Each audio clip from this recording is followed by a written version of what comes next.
Good morning, Montana. Good morning, world. This is Chris Hislop from the Montana World Affairs Council.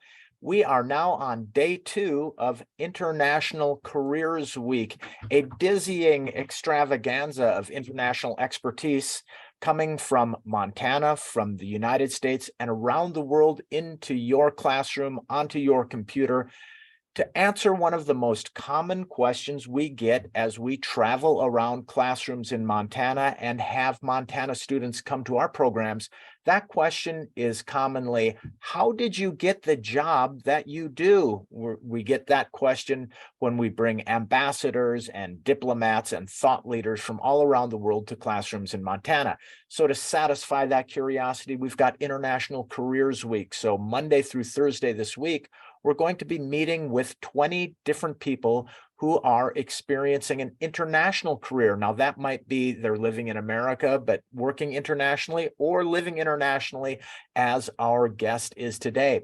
Let me quickly thank our very generous donors at the Dennis and Phyllis Washington Foundation, Allegiance, First Interstate Bank, Trail West Bank, QFI, High Stakes Foundation, and Longview Foundation help us bring this and so many more programs to you. Now, here we go. Drum roll, please, for today's first guest. I am so pleased to welcome another longtime friend and colleague, Rania Dagash-Kamara. Rania served as the Chief of Policy and Best Practices in the UN's Department of Peace Operations and as the Chief of Staff for the UN Office to the African Union and the Office of the Special Envoy for Sudan and South Sudan. She's also headed multiple offices, including for the UN Somalia Assistance Mission, OCHA, and IOM. Rania brings more than 23 years of experience in the coordination of humanitarian emergencies and peace operations, spanning Africa, Asia, the Middle East, and the UN headquarters, New York. My goodness, we couldn't ask for a better guest to kick things off on day 2, and a wonderful representative of the United Nations. Rania, good morning or good afternoon in Nairobi. How are you? It is wonderful to see you, Chris, and it's very much a good evening my side. Thank you for having me. Yeah, Rania is coming to us all the way from Nairobi, where she's working for UNICEF. So Rania, you know, we have had a number of UN officials visit us here, and it is a really interesting idea here that, you know, you can be a citizen of the world and you can join this global organization and work all around the world in these extraordinary places as you have. And so I wonder if you might tell our students and our viewers a little bit about who you are, what you do, and how you got there. Thanks very much, Chris. I really look forward to the conversation, and what a journey it is. And I really look forward to reflecting and discussing this with the students and you. And thank you again for hosting me today. I do want to qualify before we start, Chris, that I have a 6-year-old who often joins my conversations. So he may be joining us soon. We look forward to seeing young Master Malik if he cares to join. He can put his opinion in as well. Thank you. Oh, I'm sure he will. So where did this journey start for me? So my name is Rania, as Chris said, and I was born in Sudan. So my home country, Sudan, the largest country in Africa, also had one of the longest civil wars in Africa, for that matter. We're really nice people, so it's always baffled me how we sustained a civil war for that long. But we did, and it destroyed a lot of the country. So my first job in the humanitarian world really was in my home country, what we call national staff. So I joined the World Food Programme, sheer coincidence, because I attended a workshop on food. Enjoyed the methodology through which they calculate the food needs for a lot of the populations in the war zones. And I love mathematics, and so I could figure out the methodology quickly. At the end of the workshop, someone from the WFP came forward and said, "Would you like to work for us?" And I was like tomorrow morning, yeah. And so my journey started with the United Nations, really. The WFP is still the World Food Program, I guess, one of the agencies most close to my heart in the UN system, in our agencies, funds, programs that serve the world. And I learned a lot because I was in my home country. I spoke the language. I could access communities. I could ask them about their needs, and I could quantify and turn that into where the gaps were, where the needs were, and it's where I learned really how the aid world works. I learned quickly that you need to quantify and articulate the needs. You ask member states like the US, like the UK, like the Germans, like all countries that donate to us. And we ask them for resources to help fund the gaps at the time in Sudan. So I learned to monitor programs, I learned to engage communities, and I learned to listen a lot better doing this work, the work with the World Food Program. I then moved on from the World Food Program actually to work for IOM in Iraq. And this again was sheer coincidence. None of this was planned. A colleague I worked with on an assessment in Sudan moved to the Iraq operation at the time. This was 92, 93, Chris? 2002, 2003. That's right. The Second World War was just, Iraq War was just starting. And he called me up and he says, we're starting an operation in Iraq and we need Arabic speakers, can you come? And I was like, I pack now again. And, the week after I was in Larnaca, Cyprus, planning to enter Iraq. And that's where I met Chris. So I worked in Iraq for a few years, serving displaced populations, which was the hallmark of, sadly, what I learned in Sudan, how to serve many people who were displaced because of conflict and war. And the same was happening in Iraq. And I really learned a lot. I learned to create my first family outside the Sudan. And in many ways, the friends I made in Iraq became my second family, because you go through a lot together. You go through wars, you go through pain, you go through losses, you go through a lot of difficulty and a lot of success as well. And I just kept going from there. I think I found my calling, Chris, and I really felt that it was my role to serve humanity, to learn, to travel, to evolve as a human being and as a professional by being exposed to all these different communities.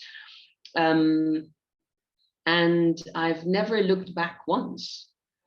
Now, the funny thing is I went from the humanitarian world through different iterations and different organizations into the political world of the UN as well. At some point I got jaded because I thought we're just distributing aid and it's not solving anything wherever we go. And I want to get to the heart of the problems, which were the political problems.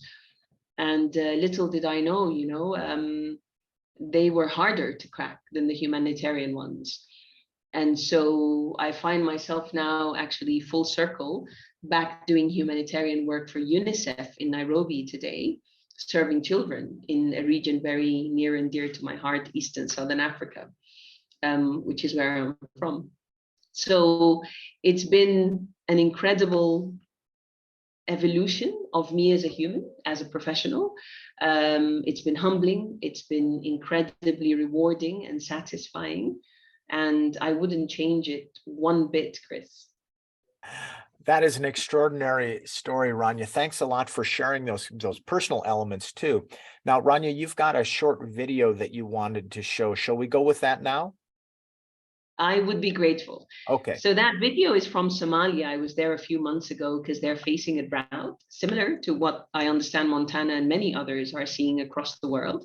Very severe drought. And yeah, let's play the video. Go ahead, Nikki. What?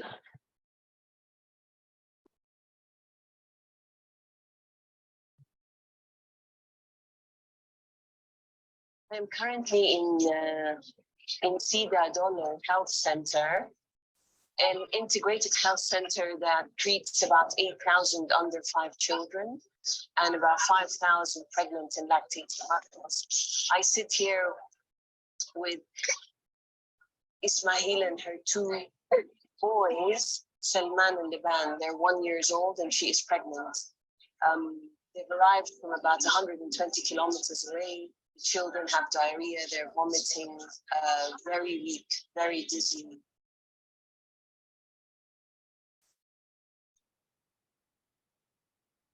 And she's receiving support and treatment in the center. She's one of the few lucky ones who actually made it.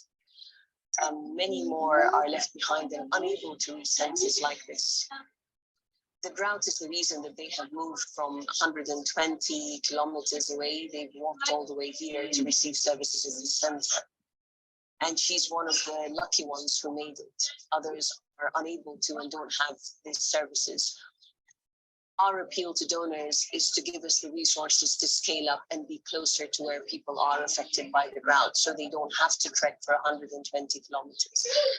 She comes here to save not just the 2 twins, the 2 boys, but also the baby she carries in herself. And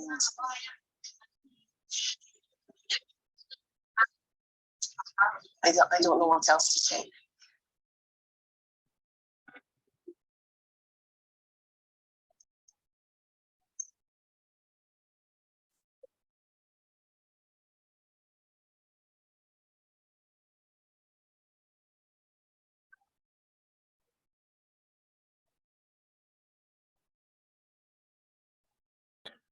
Rania, thank you so much for sharing that. Again, it's a very personal account of your work and what you do. I would like to maybe back up a little bit and ask you, kick off with some questions that would lead us back to your work with UNICEF in Somalia. I will remind those who are participating, you are welcome to chat in any questions that you might have for Rania. Chat them to me. I'll curate them and then pass those on as we go through our discussion. You're very welcome to join in that way. But Rania, just to back up half a step, you said something very interesting in your introduction about your love of mathematics. So I'm going to pick that one up. It's a very interesting and an appropriate point. A lot of students who are watching and will be watching this are maybe studying math. Maybe they're studying business. Maybe they're studying agriculture. And sometimes students believe they have to study international relations or an international field in order to take part in an international career. Now, that does not seem to be your experience. Could you share with us your views on kind of, how students can think about preparing themselves for an international career and whether or not that means one must study international relations? That's a great question, Chris. And I don't think there's a right or a wrong way to do this. I did not study international relations, but I was born in a region that is highly political, and hence I was raised with a political sense. Reading the papers, knowing what's going on around in the country, in the region, affecting my own country and globally, what the geopolitics meant. And so if you have an interest in that, I don't think you need to study it. You just need to be able to connect the dots in many ways on how the world affects where you are trying to support or entertain, because you become an influencer. I would argue the most important skill is communication and logic. And then you're able to link things together. I don't use my mathematics so much at the moment, other than to remember numbers really well and dispute ratios that don't add up sometimes to the chagrin of my team. But truly, the job is about being human. It's about being conscious, to the needs of others. It's about having the drive to want to change the world or to contribute to that, for that matter, whatever you study. I studied architecture, for God's sake. So that is not what I'm doing today, even though when I saw what happened in Turkey and Syria, my instinct was, oh my God, can I go help? But I really think anyone that wants to do this can turn to it. just have the interest to know what's going on around you. We were very fortunate to have Dina Mansour, the executive director of the Marine and Mike Mansfield Center here at the University of Montana yesterday. She's a former U.S. Foreign Service officer, and she said something very similar, just to share with you and others who may be watching this, is that the U.S. State Department, which is where our diplomats are housed, is looking for a diversity of talents. They do not want 100% international relations students. They look for IT professionals. They look for communications professionals, as Rania mentioned. And so really, when you look out there for opportunity in the world, know that places like the United Nations aren't looking for one type of person. They need a diversity of people. They are an orchestra, not a group of 120 violins. You know, one needs this diversity. Now, Rania, you mentioned a little about your own path and a bit of right place, right time, and some happenstance of being in these meetings and what have you not.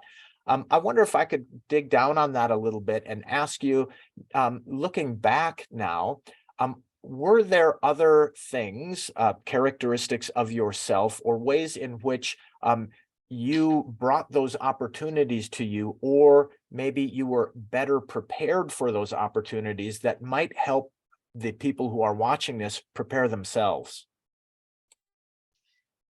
You know, Chris, I have this conversation often with a lot of what we call young UNICEF. We have a crowd of very young, well, below 35 colleagues in UNICEF, and we discuss how to get a career going. And I often say, I've never been afraid to speak my mind, as long as I do it respectfully. And I think that has served me most of my career, to be honest. I never stuck to what a grade was or a level or am I too junior. I just spoke and asked questions, and I questioned things that didn't make sense. And I thought that was extremely helpful. I also always volunteered to do stuff, even if it was outside my lane. I remember my first job with the World Food Programme. I was given a specific function, but after a few months, I went back to my boss and I was like, but I want to do more. I want to cover the, Darfur. I want to cover the west of the country. I want to do more and be involved in other things. And I think having initiative and being proactive in offering assistance and wanting to learn probably served me the most in my career, because what do I look for now when I'm recruiting? I look for problem solvers. I look for people with initiative. I look for people who are collaborators and who can bring others together. And so really it is quite, the skills to me are more important than what you studied, for that matter. Having worked with Rania in a number of different situations, I want to vouch for that Rania often asked those questions, those tough questions, which I often refer to as disarming honesty, which is a very respectful and simple and direct way of communicating honestly. And I couldn't agree more with you, Rania, that that's a very special characteristic. Now, another question for you, Rania, because not only have you been working in these places, but of course you've traveled to so many different countries that are not maybe you're necessarily familiar with, or where maybe you do not speak the language. Now, some of our students tell us it can be a bit daunting to think about going out into the world in places that we don't know, we're not familiar with, we don't know the cultural ways and means, we don't know the language. But there are maybe some concrete ways to deal with that sense that people like yourself have developed over the years, having lived and worked in these places. Could you share some of your thoughts on, how you enter into a new place and how maybe it's not quite so daunting for you anymore? Yeah, I think, Chris, to my earlier point, it's important to prepare and learn and know where you're going. It's important to know the history of the countries that you're going to work in or to visit. And I think that creates an incredible bond with a lot of the nationals of that country. And I think it's knowing about them, it's extending respect to whoever it is that you're dealing with.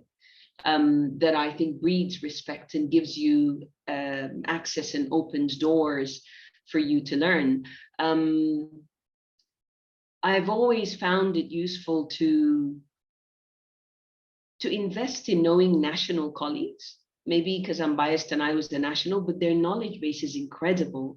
And not learning from other internationals or expatriates that are in a country, but actually trying to learn from the drivers, trying to learn from the assistants, from anyone that is working in that context, who you ask questions to and is willing to share about their country.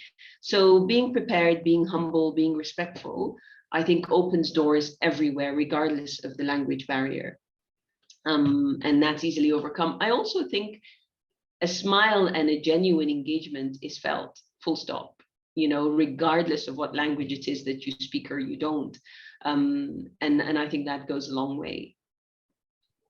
I love it when I begin to hear a common theme across all of our guests. And yesterday's 5 guests, and this morning you, Rania, are talking about this human element of the work. There's Malik. Hello, young man. Uncle Chris. Hi, Uncle Chris. Hi, buddy. How are you? Good. You're not really a monster like it says on your t-shirt, are you? No.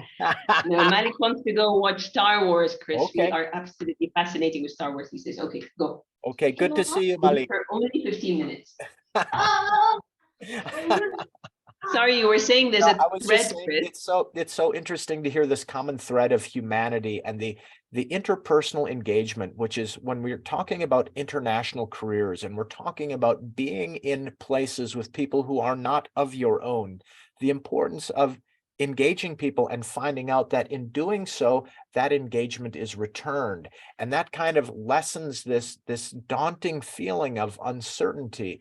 And so it's a very interesting dynamic to hear so many people talk about this.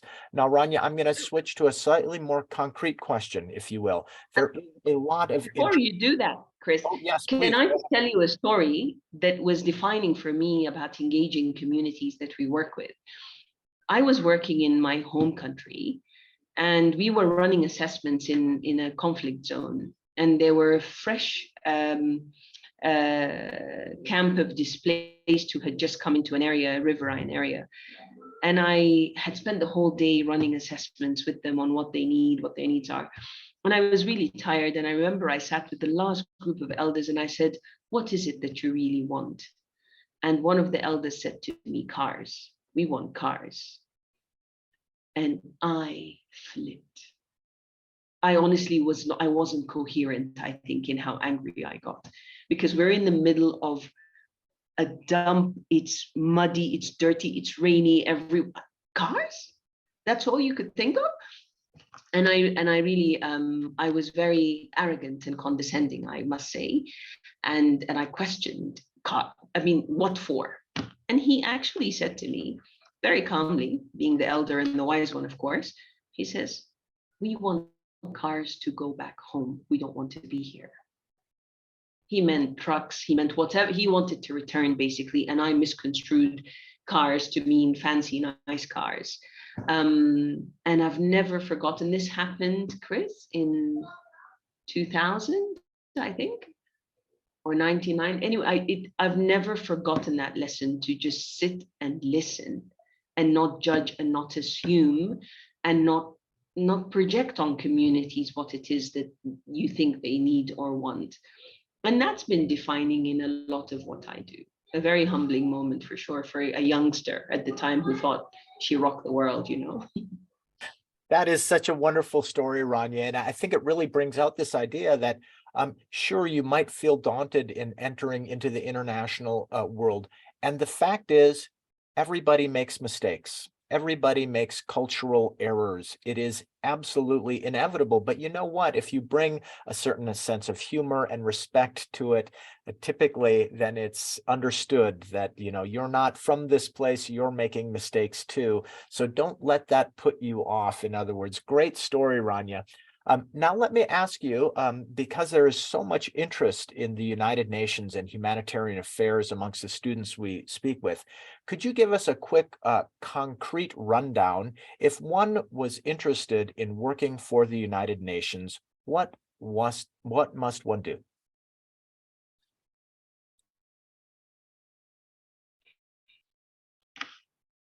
I would argue you shouldn't be pursuing the United Nations as fresh graduates, would be my take. I think the United Nations is a really good place to come to after you have served with a non-governmental organization, after you have served through a civil society organization, but actually learn the trade in a way and learn to engage communities at grassroots level. And the UN does that well, but not as well as partners that we work with. So in UNICEF, for instance, for us in Somalia, one of the countries in our region, about 90% of our partners are local partners, local civil society organizations or NGOs, and some are international NGOs. So that the real work directly that impacts children is done by those entities. And I would argue that's where everyone should start. You learn there, you grow there, and then you look towards the United Nations after a few years, and you are a very valued commodity then because you have the field experience. Now, I would say it is useful to do an internship with the UN while you are a student, because you do get exposed to the broader policy setting world, to the world of politics if you wish to go that route, or if you want to go the humanitarian route, also to see how policies and good practice and all of that is curated from the field operations.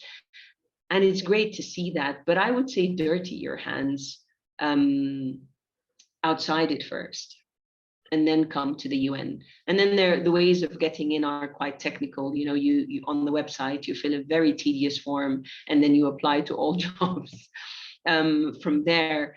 But truly, we value those who have experience, and we poach those actively who have experience with the non-governmental organizations, with the civil society organizations, those who understand what populations affected need and want and could impact them better. So that's great advice, Rania, kind of, learning the craft, if you will, at the ground level, whether that's in humanitarian affairs or otherwise, this idea that there's a lot of opportunity out in the world to work, at the human level, at the field level, and then look to move from there. So that's really great advice. Rania, but I'll just follow on quickly. You've also worked with NGOs, as have I. If you want to start there, what does one do? What are one or two concrete steps that a student could take to begin work with an NGO? I would say volunteer in your communities. Have that in your pocket. And that's the simplest way that you can add value and start to understand the tenets of serving. And then applying to NGOs, really, I think they often look for fresh talent, willing to go to different parts of the world, dangerous parts of the world, if you're so inclined. And you can do that by supporting them fundraise. Many of the NGOs also have fundraising mechanisms, probably in the US now and elsewhere, that you can contribute to, and that gives you like an edge over others when you're applying for jobs with them, because you've contributed. I think amplifying their messaging, understanding or looking at what a certain NGO is interested in, like in our case, for instance, for UNICEF, educate yourself in child rights and what that is about, and see how you could contribute to that space more broadly, including through TikTok or Instagram or whatever else that you want to use for advocacy. Use it and show that you care. And I think that's a really helpful way to then come into the workspace. Great advice, Rania. And for those of you watching who are interested, look out. I think it's tomorrow we have representatives from the International Rescue Committee, an NGO, and a local NGO here at Soft Landing, where you could volunteer and get involved in the way that Rania has described. Okay, Rania, we're going to have to wrap up, but I'm asking everybody the following question because I'm getting so many interesting responses. You are now, a senior UN official, a longtime humanitarian, a manager, a leader. Tell us, Rania, 1, 2, or 3 possible characteristics or qualities of people that you want to work with you.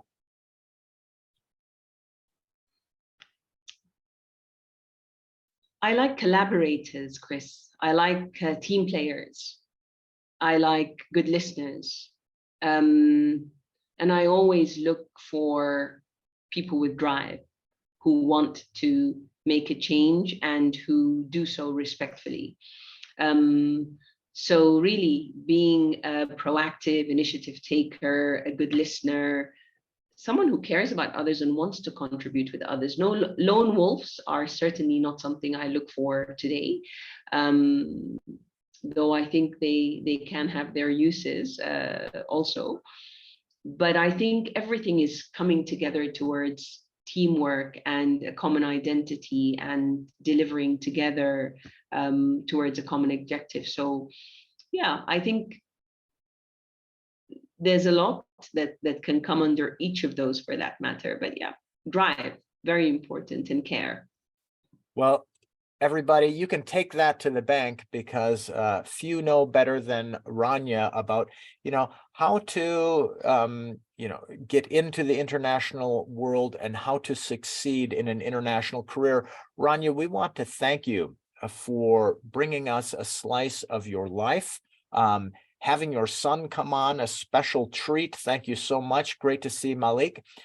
Let me quickly also thank our very generous sponsors at the Dennis and Phyllis Washington Foundation, Allegiance First Interstate Bank, Trail West Bank, QFI, High Stakes Foundation, and the Longview Foundation.